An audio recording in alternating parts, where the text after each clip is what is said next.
Hallo allemaal, fijn dat je er weer ziet. Dat we kijken naar het knippertje van Franske.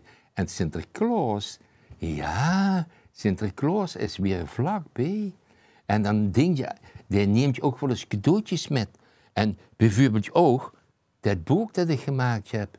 En dat ligt bij de Bruna, bij Frans. Dus Sinterklaas, die kan dat toch gaan halen en de opbrengst is voor een goed doel. Allemaal gedichtjes en verhalen.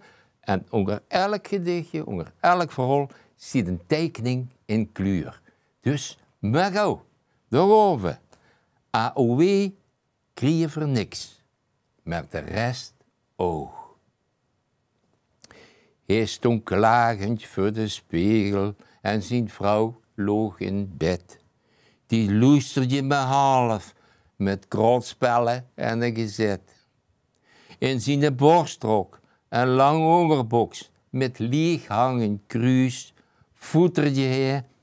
Dicht dus juist of dat het allemaal niet juist. Ik weet, zag Genies, het is al heel lang geleden. Maar toen heb ze mij nog als een chippendeel aanbieden.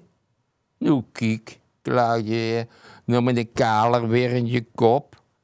En met die dikke wallen wordt het er al niet beter op. Die lopen je naast en oierdomsvlekken stond mij niet ziek. Juist wie me schuifelend lopen van de rotte rimmetiek. Mijn voeten zijn wit en dik, of ze allebei zijn bevroren. En wie verlept je bleetje slaai, zo hangen mijn oren. Truus, zeg eens wat positiefs. Geef mij toch eens goeie moed. Allee dan, zag ze van achter de gezet. Haar ogen, die zijn nog goed.